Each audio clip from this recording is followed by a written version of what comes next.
Our next speaker is Dr. Bahman Nouri. Dr. Nouri had been in practice on the East Bay for a while and then joined the El Camino family when he participated in the Viva Fellowship program that Dr. Joy founded. And this is an example of one of the major benefits of having such a program here at El Camino Hospital, is that we're able to attract physicians of his quality and men of his quality. So Dr. Bahman Nouri is going to talk to you about primary prevention.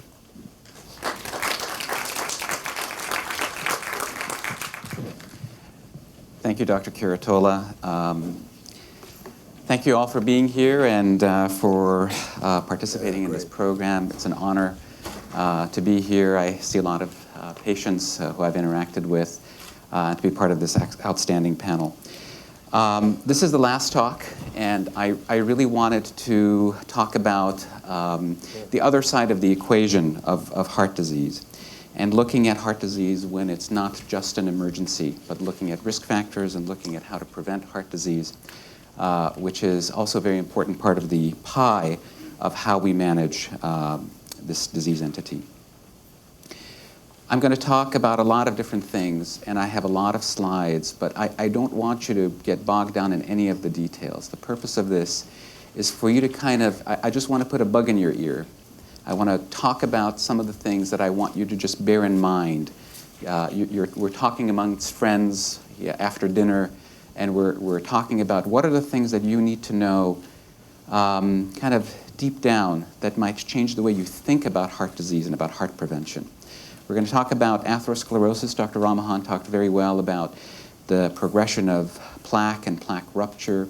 I'll touch briefly on that. We'll talk about the scope and burden of heart disease. We'll talk about risk factors that you have all heard about, how you get screened when you have not had a heart attack.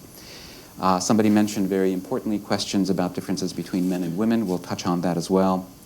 We'll recapitulate what does heart disease treatment really mean from beginning to end. We'll talk about treatment, and most importantly, I will talk throughout this talk about what this means for you. We're not giving a talk to scientists necessarily, although all of you are scientists. We want you to come out from this without getting bogged down into the technical and scientific details, but learn about how this matters to you and why this hospital is interested in making sure that you get the right treatments. I'm going to talk briefly about the background and biology. I think a lot of the presenters have discussed this already. This has been the source of many Nobel Prizes, is to understand cardiovascular disease.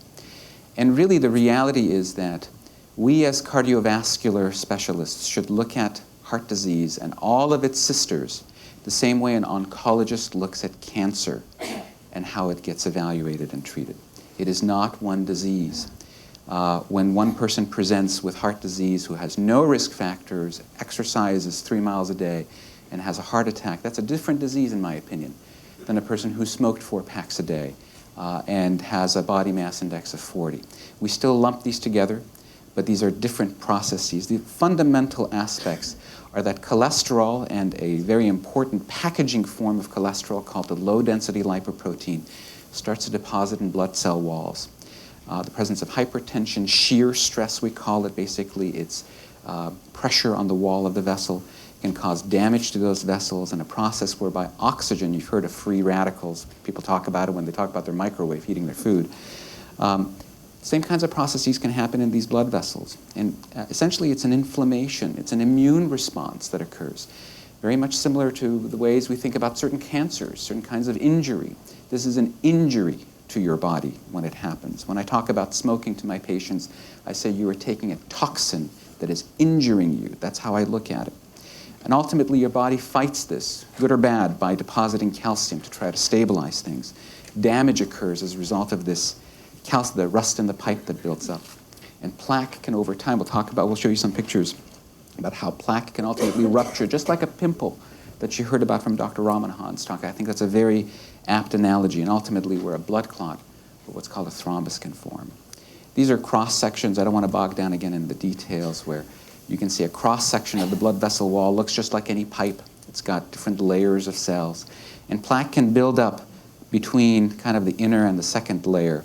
And over time, as that plaque starts to build and build and build, ultimately it can cause damage or a rupture, and some of this inner core, this yellow stuff, gets exposed, which is tremendously prone to developing blood clots. So it's not that a heart attack is necessarily a narrowing that just gets worse and worse and worse and worse until it becomes 100%. Actually, your body deals with those quite well.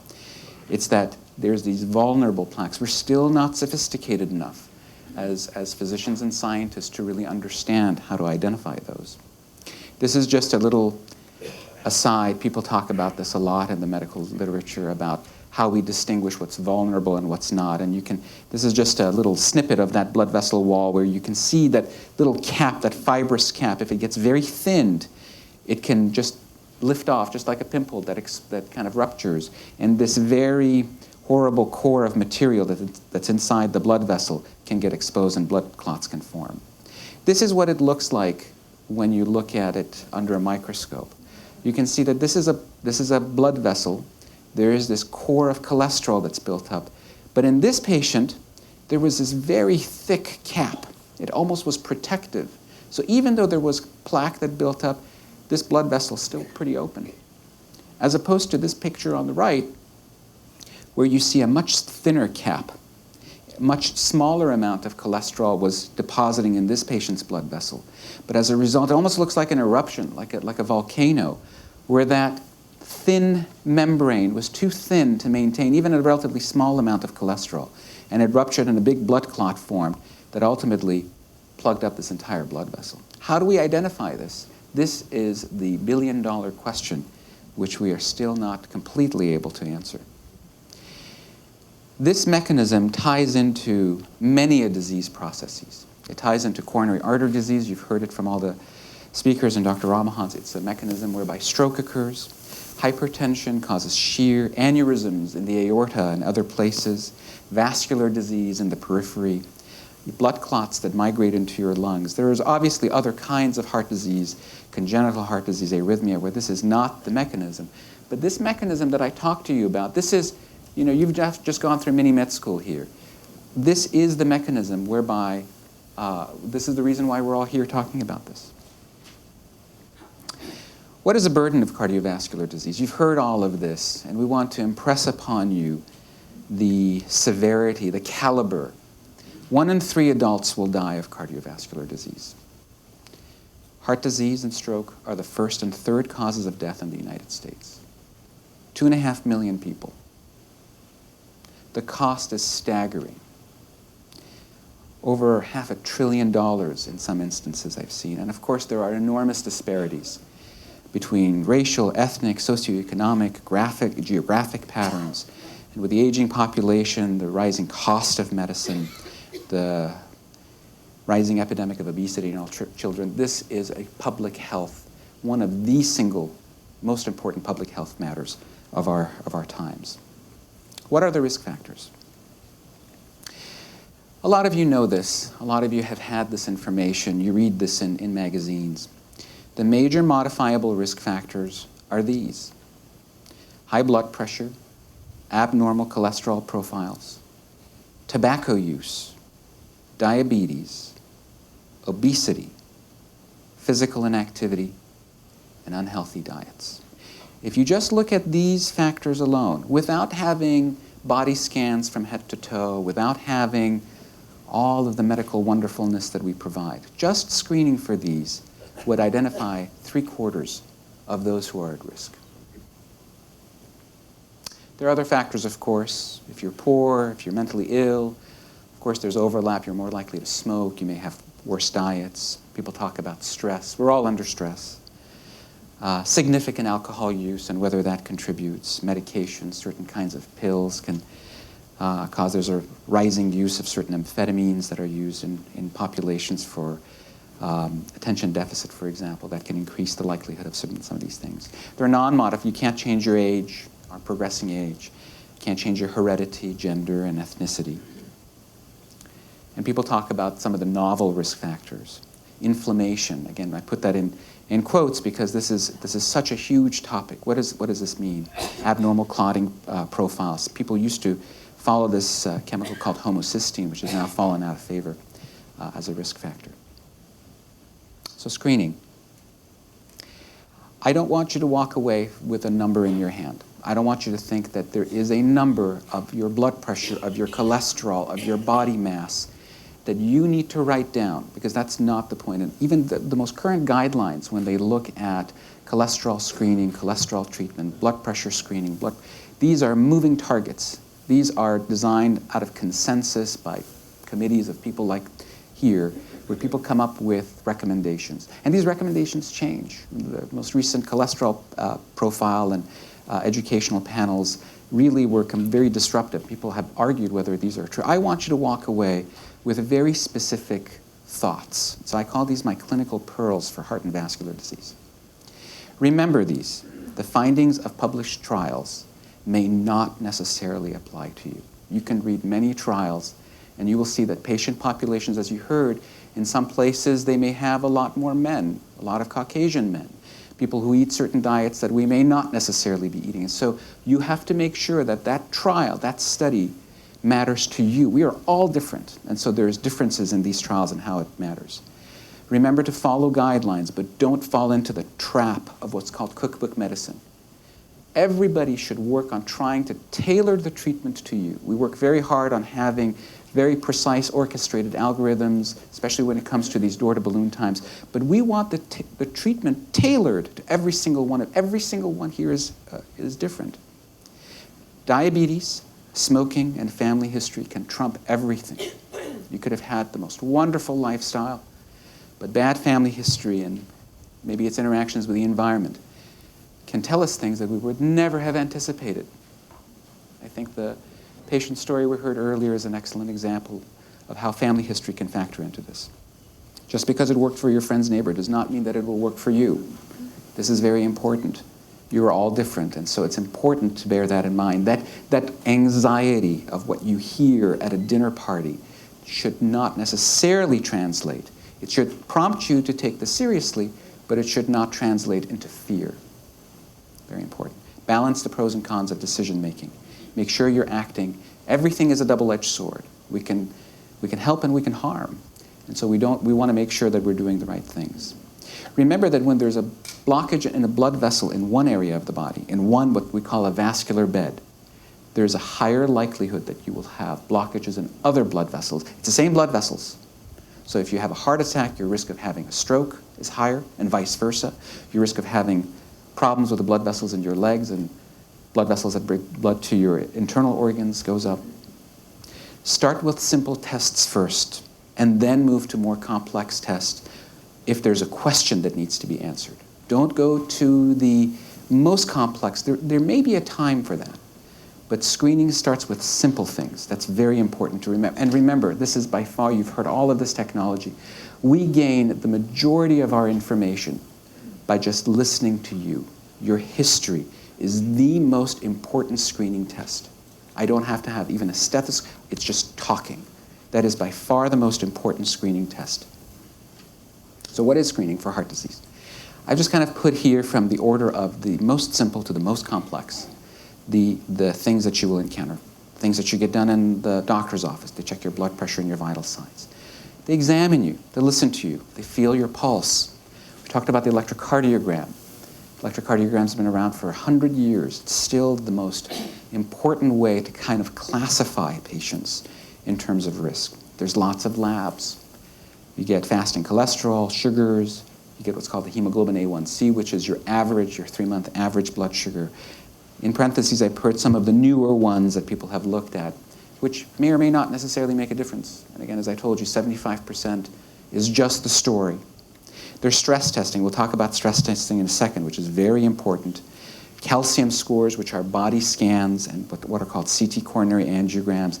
They give you a composite as to whether or not you are at risk, whether there's calcium buildup in some of those blood vessels.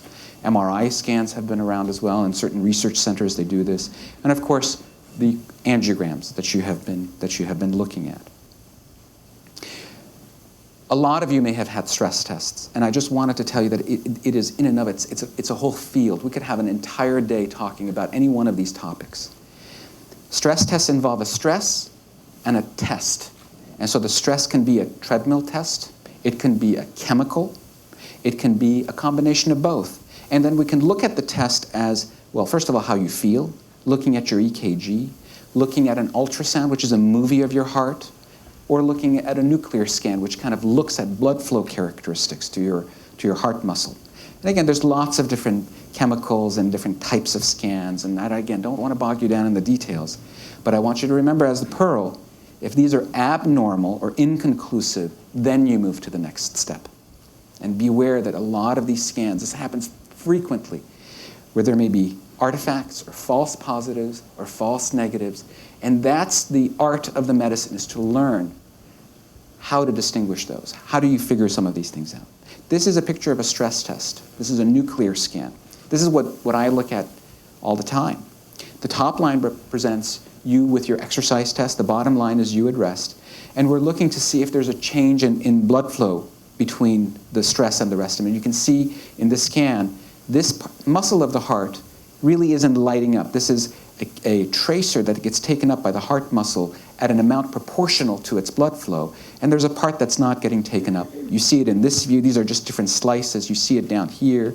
You see it down here. And then when you rest, all of it normalizes. This suggests that there is a narrowing. It's not 100% narrowing, but that there's a narrowing in a blood vessel that supplies that part of the heart muscle. And so it becomes hard sometimes. We've looked at, it's closed, now it's open. But we as doctors get faced with angiograms, and it can be hard to tell. Here's a picture you looked at the angiogram just a moment ago. Here's a catheter and an artery of the heart, and you see the blood vessel being shown. And you see two areas. You see this longer arrow and the shorter arrow, and they both look like there's a pinch in the blood vessel. How do you know that these are significant? How do you know if there needs to be stents placed? It can be hard to tell sometimes. And again, there's a lot of tools that we use during our procedures where we can put wires, we can put a movie camera inside the blood vessel and take a picture as though it's the Fantastic Voyage. We're inside the blood vessel as though we're standing inside this room and looking to see exactly what's going on, and allows us to tell better how that blood vessel and that blockage is functioning. And so the pearl is, anatomy is not the same thing as physiology. And that's one of the most important things that we as doctors in our procedural rooms deal with on a daily basis. We have beautiful pictures that we can get even with more sophisticated but less invasive tests. This is a CT coronary angiogram. This is a CAT scan that can reconstruct all of the elements of your heart arteries within the span of less than half a second. It's a single beat cardiac coronary CT angiogram. And you get these phenomenal pictures. This is a picture of the aorta and all the blood vessels, and you can see this person has very smooth looking pipes. There are no blockages. So isn't this beautiful? Isn't this wonderful? The reality is that you are oftentimes led with small findings, small abnormalities, where you can see a blockage. Maybe you can even refine it further, and you can see there's a dimple here. There's a little piece of plaque and calcium that's pinching down. And even when you do the conventional angiograms, it can be really hard to tell. And so that's, again, the science and the art of medicine, is being able to think about these things. So screening is not just about beautiful pictures.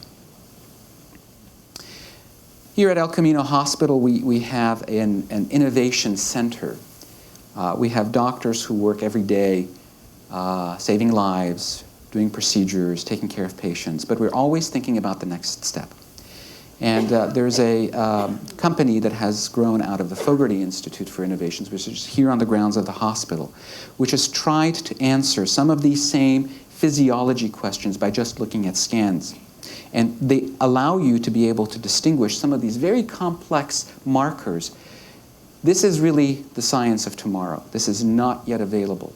But we are trying to see how we can even do better at screening these patients, to try to find ways that are not yet there in the standard of care, but trying to come up with ways of advancing science. So this company called HeartFlow is now a company that's growing. It will make a huge impact in the next 5 to 10 years, where we can really take even further evaluations of these images. So really, you should make sure that your tests are answering important questions. Somebody talked about heart disease between men and women. I'm going to try to be fast here. There's a lot of differences, and there's a lot of differences in perception. if you look at what women perceive to be the most serious health threat to them, the majority of women still think it's breast cancer or other cancers.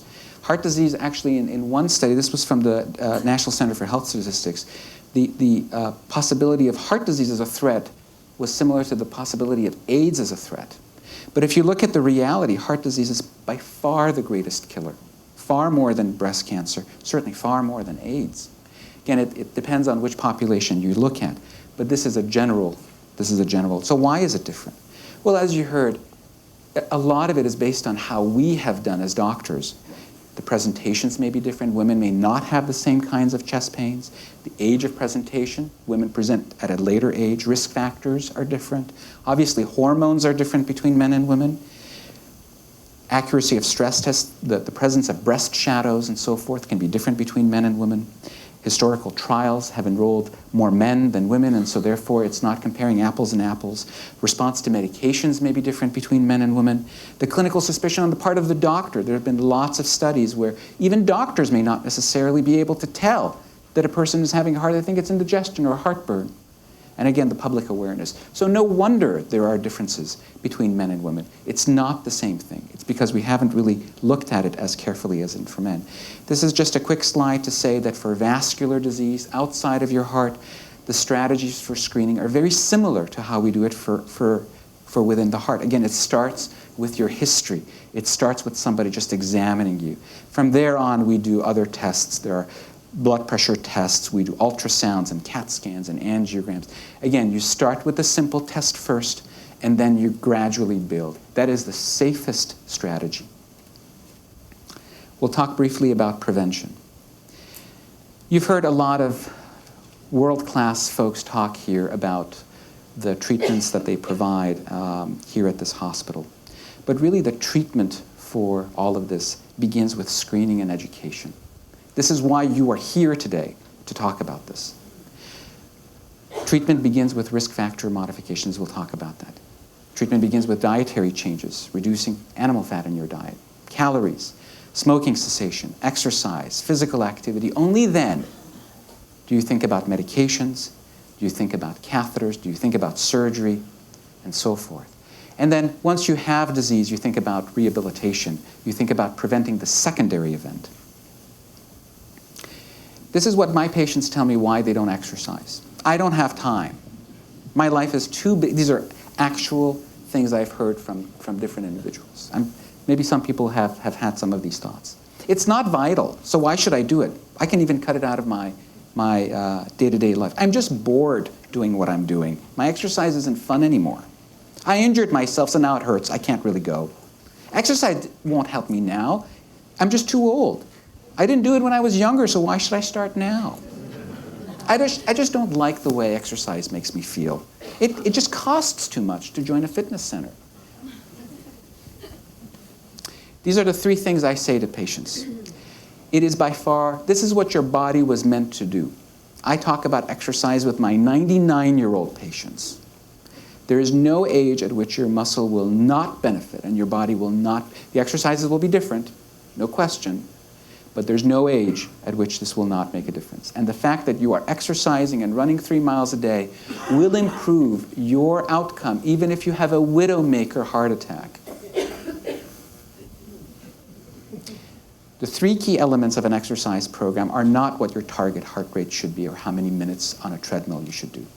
The three key elements is that you need to show up. I'd rather you show up for 2 minutes than you not did it at all. 30 minutes 3 to 5 times a week is the goal. Make it and put it in your calendar. It's like taking out the trash. You gotta paying your bills. You gotta exercise. Make sure it's exercise. It's not window shopping. It's something that you do and you track your progress. And periodically you tweak your exercise and you try to see if you can improve your conditioning. Variety. You need more than one exercise. You can't do the same act every day for the rest of your life and say that that's exercise. Athletes cross-train in different things. You're all athletes. There's no difference. Complement your exercise with things that you may not be so good at. Think about yoga and Pilates and light weights. I'll talk very briefly because we're running out of time. Risk factors begin in childhood. 18 million kids are obese at age 5. There are teenagers still that smoke in a lot of places. If you look at it globally, the effect is even more enormous. Obesity, diabetes, smoking is rising exponentially in developing countries. The number of deaths in Africa from cardiovascular disease are equal to the number of HIV, AIDS, and infectious disease. 60% of the global burden is in developing countries. We are all in this global village together. High blood pressure, very important risk factor. Correcting it can make a big difference in cardiovascular disease. Here are some of the strategies. For every 10 millimeter of mercury increase in the bottom number and for every 20 in the top number, you double your risk. It's a key vital sign. Worldwide, blood pressure is increasing. Salt intake, reducing that can make a huge difference in heart disease and stroke. Tobacco, we've talked about. There's rising trends in Russia, Eastern Asia, and Africa.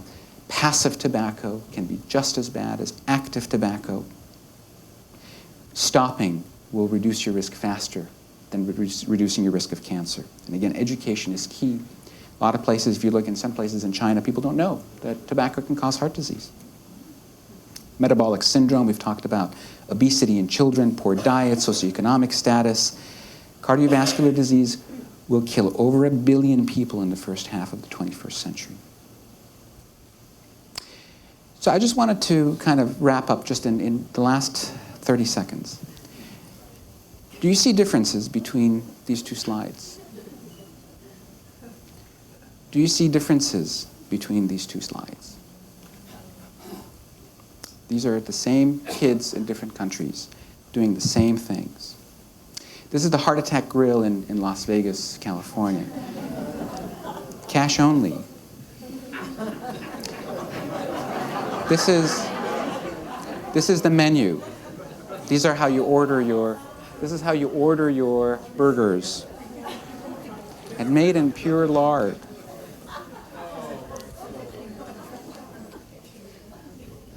So what does this all mean to you? Remember that education is key. Being here, learning, is the most important step in treatment. Teaching your children the habits are amongst the most important things to help them succeed. There are a lot of doctors still left here. I want you to remember this word. I want you all to harass your doctors. Harass them so that they give you information. That's what we were meant to do. Yes, you can. Remember that you're not picking a doctor, you're picking a team. Remember, we're not treating a number, we're treating a disease. But really, we're not treating a disease, we're treating a patient. Remember that technology is great, but great medicine is not just great technology. And remember that in several years, everything that you will have heard will have changed. All the things that we just told you will be completely different. So spread the word, and thank you very much for your time.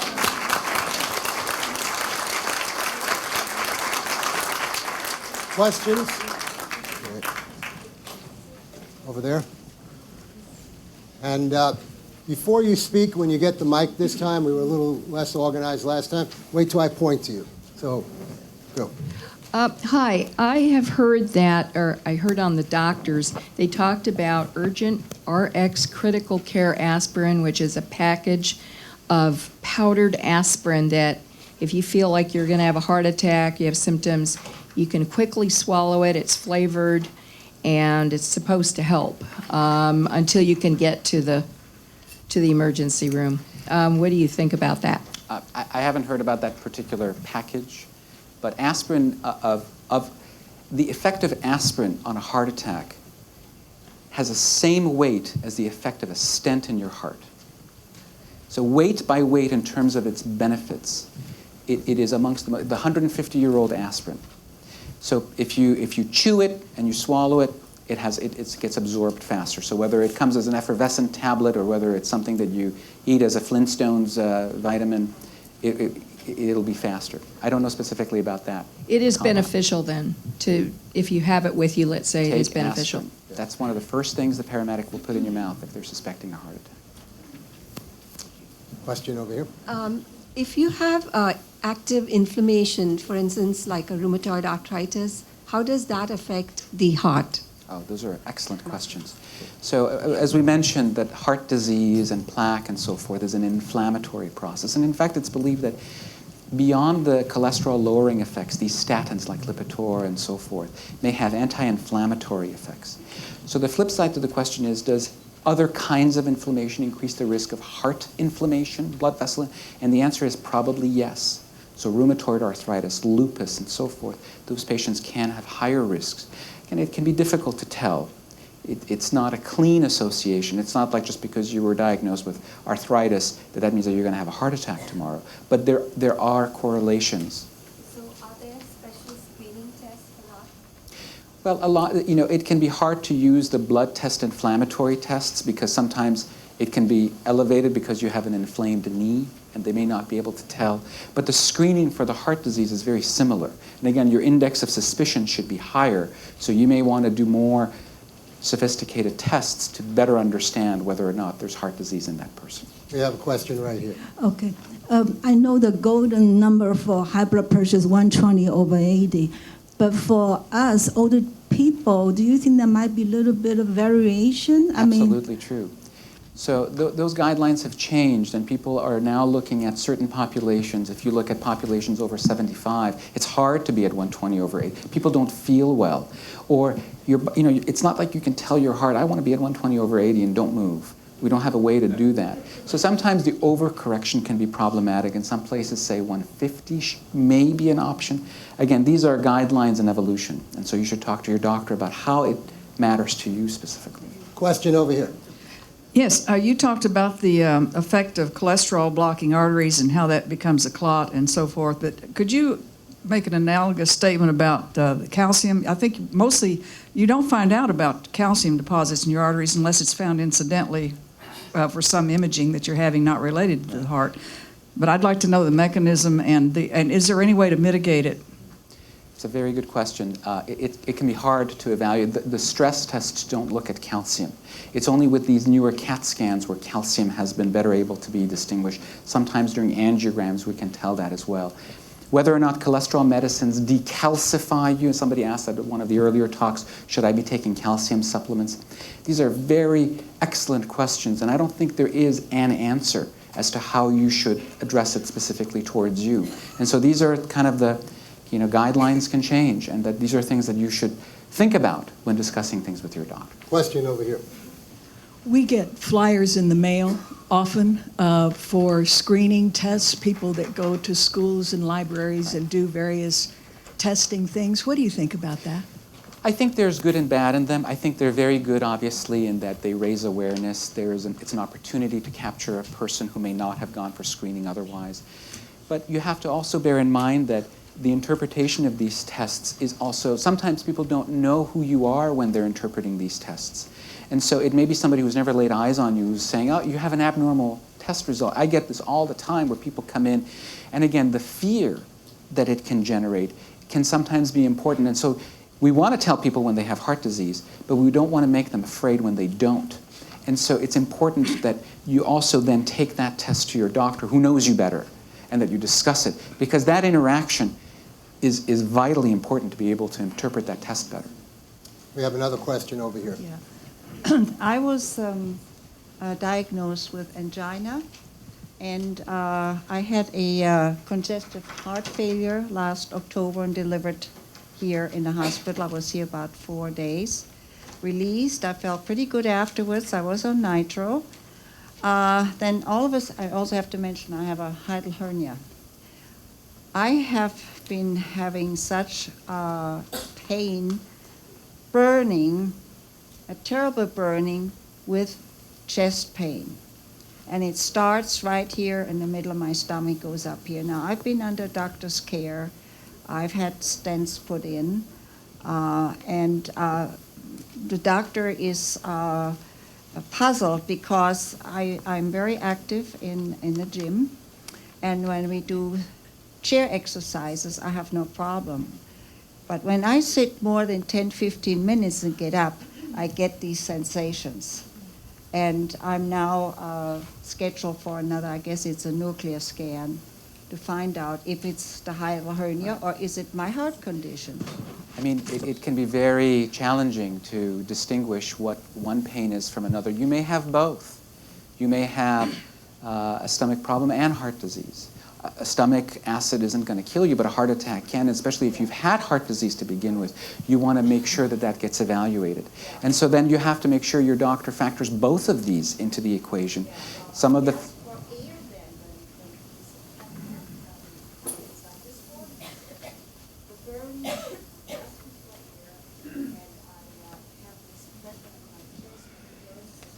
you should make sure you get medical attention and talk to your doctor. And if this gets worse, even consider going to the emergency room, because you don't want to gamble on any of these things. I'm not ignoring anybody. I just know who's next. Mrs. Angelo. I have a question. When a result on a blood test shows a high level of troponin, my question is it a 100% sign that there has been a heart attack? It's very, very highly suggestive. This troponin is really designed to measure damaged heart muscle. There are very rare circumstances where it can be elevated and it's not the case, but it is one of the most important things that we look at in emergency room. So if the troponin is elevated, it means that there's evidence. So I'll put a plug in that if you're getting your troponin drawn, you should, and if it's abnormal, you should be in an emergency room. You should not assume that it is not your heart. That it is greater than 99% likelihood that it is. I have a question over here. Yes. I carry nitroglycerin tablets around with me, and I don't think I've heard any discussion about that. Could you comment on that? Is it worthwhile? Or Nitroglycerin is a Band-Aid on a cut. Nitroglycerin is a Band-Aid on a cut. It's an important medicine for people who have chronic angina and chest pain, is that it can help provide them with relaxed blood vessels and reduce chest pain. Nitroglycerin is the active ingredient in dynamite. It's a 150-year-old medication. Nitroglycerin will not necessarily save your life. So if you have a heart attack and you're just throwing in nitro and you think, well, I'm treating my heart attack, that may not be enough. So it depends on, some people need it because they have chronic chest pains, but if that chronic chest pain changes, gets more intense, more frequent, happens at rest, nitro is not the answer. That's when you need to come and be seen. That doesn't mean not to carry a nitro. I just want to make sure you know. I know at least one or two occasions when I did take it, the pain subsided. Yeah, That's all I and so what I used to tell my father is renew your nitro, keep it in your pocket. You don't want to find out it's old and you don't have it when you need it. But go ahead. Yes, sir. Yeah, this is a follow-up on the troponin question. I had a pancreatitis attack in which they also measured for troponin, which was elevated at the time of pancreatitis and was resolved. The troponin resolved the next day. Is it possible that that was a false positive? It's possible. It's possible it could be a false positive. Your heart lives in your body. And so if your body is going through an enormously difficult crisis like pancreatitis, you may have some reflections of that on your heart tests. And so you have to again, medicine is not a number. And so here is your example where your value normalized the next day. But there are many examples where that does not happen. And doctors and people should take that into account. We're going to take one more question and but welcome you at the end of the program to address the doctors. Yes. Yes, my mom is 83-year-old, and she has a swollen leg. And is there any way to tell whether the swollen leg is caused by the kidney problem or the heart problem? By the way, she has diabetic and renal syndrome on the foot. Usually heart problems don't necessarily cause swollen necks, but some of the tests like ultrasounds can tell if there are blockages and so forth. Blocked arteries in your neck don't necessarily cause swelling in your neck. No, swollen leg. Oh, swollen leg. So that's also a very difficult question to answer. There are tests of your heart. There's an echocardiogram, for example, that you can do. It's a movie of your heart that can tell whether or not your heart's not pumping normally. And that sometimes may be a reflection of heart problems when you have swollen legs. But people can have swollen legs for other reasons too. There may be blood vessel damages. They may have problems with just the return of lymph up into their circulation, or they may have abnormal tissue in their legs. So there are ways that that can be teased apart with some of these tests. I don't know if that helps. Oh, thank you.